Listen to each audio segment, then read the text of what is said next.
اور حضرت امام حسین نے کیا بتا دیا کہ طاقت حق نہیں ہے، حق طاقت ہے۔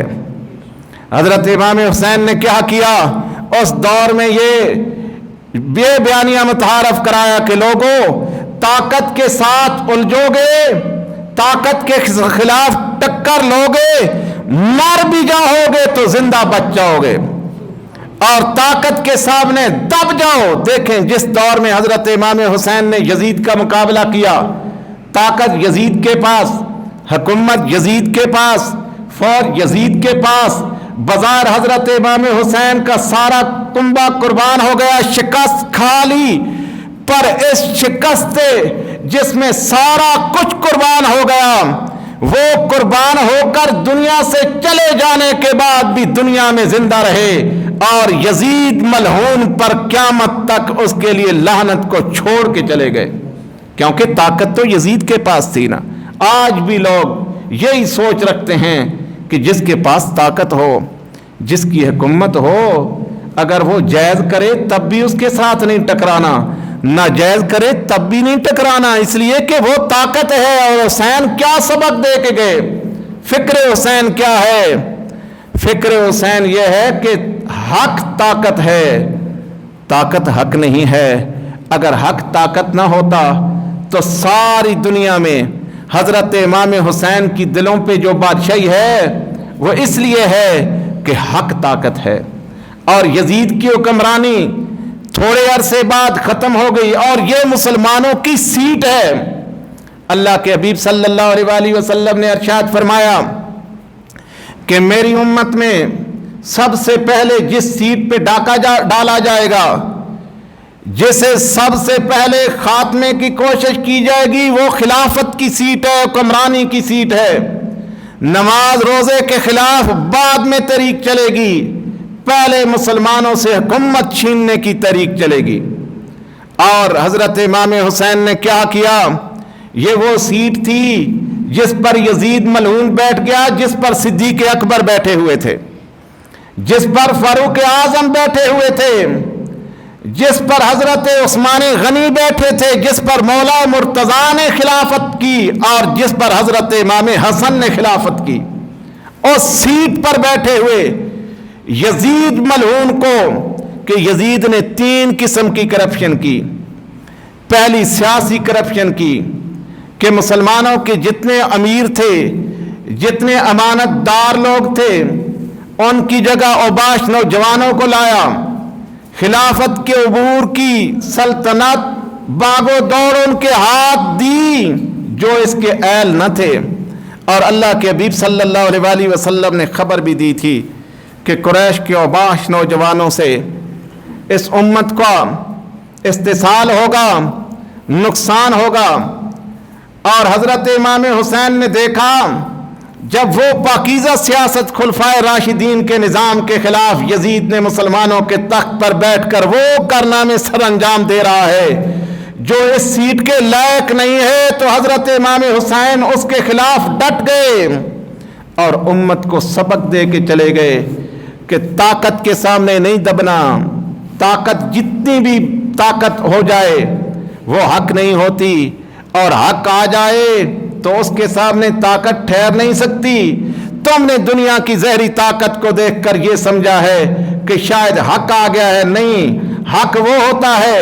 اللہ کے حبیب صلی اللہ علیہ وآلہ وسلم نے انہیں چادر تطہیر کے نیچے کر کے بتا دیا کہ حق اس طرف ہے جس طرف حسین ہے۔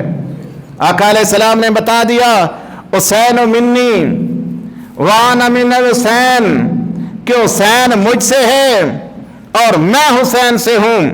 یہ تو ساری دنیا کو سمجھ آ گئی۔ آقا علیہ السلام نے فرمایا کہ حسین مجھ سے ہے، کہ حسین آقا علیہ السلام کے نواسے ہیں اور آقا علیہ السلام خود نانا ہے۔ حسین تو مصطفیٰ سے ہے، لیکن مصطفیٰ حسین سے کیسے ہیں؟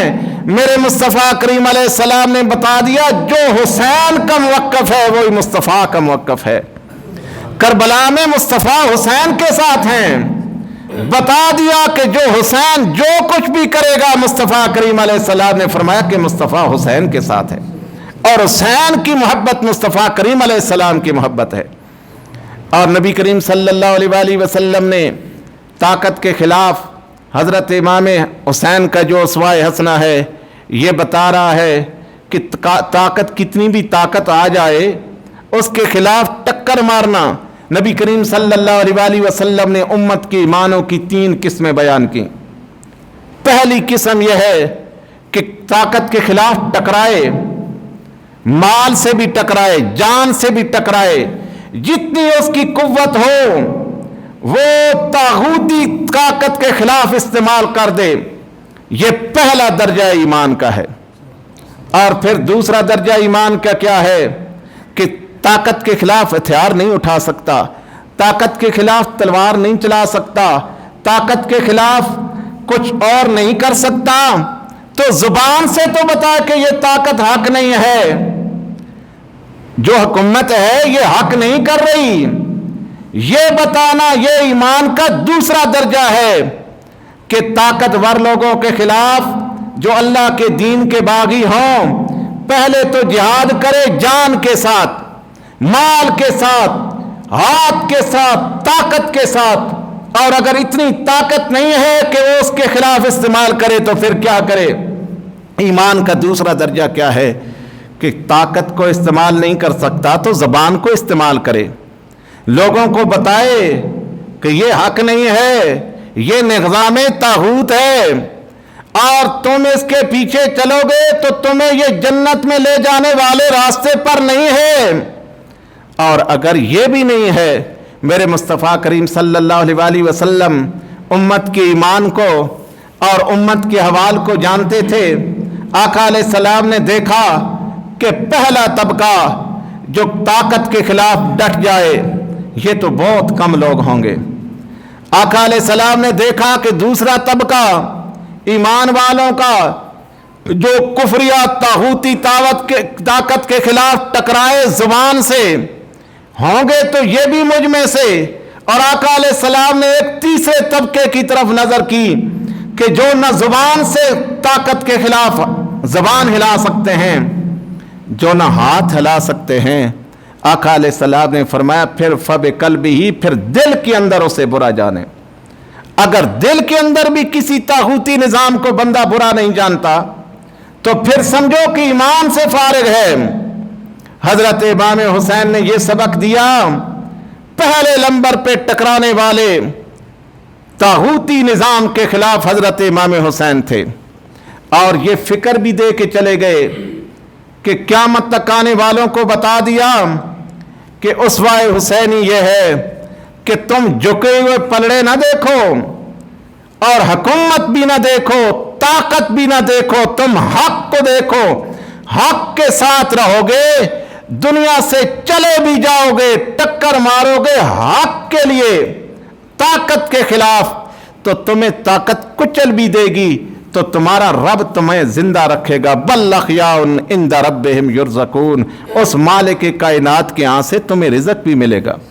فرمایا ولا تقولوا لمن یقتل فی سبیل اللہ. اللہ کا قرآن شہادت دے رہا ہے کہ وہ لوگ جو اللہ کے راستے میں قتل ہو گئے، جن کے جسم کے پرخچے اڑ گئے. اور ابھی قرآن کیا کہتا ہے؟ جن کے جسم جدا ہوئے پڑے ہیں. ساری دنیا کا عقل یہ کہتا ہے کہ بندے کا جسم جدا ہو جائے، گردن ادھر پڑی ہوئی ہو، ہاتھ بازو کٹ جائیں، سانس رک جائے، خون بہہ جائے تو بندہ مردہ ہو جاتا ہے. قرآن کہتا ہے نہیں نہیں نہیں، جو میرے راستے میں مر گئے انہیں مردہ گمان بھی نہیں کرنا ہے، وہ زندہ ہیں. اور زندہ کیسے ہیں؟ اللہ کے ہاں سے رزق کھاتے ہیں اور اللہ کے ہاں خوش ہیں، ان کا رب انہیں رزق دیتا ہے. اور پھر بھی یہ بھی بتا دیا کہ وہ رزق کیسے کھاتے ہیں، کیسے زندہ ہیں. بل احیاء ولکن لا تشعرون، یہ تمہارے شعور میں بھی نہیں آ سکتا. اللہ تعالی ہمیں اسوہ حسینی اپنانے کی توفیق عطا فرمائے اور حضرت امام حسین کے نقش قدم پر چلنے کی توفیق عطا فرمائے. وآخر دعوانا الحمدللہ.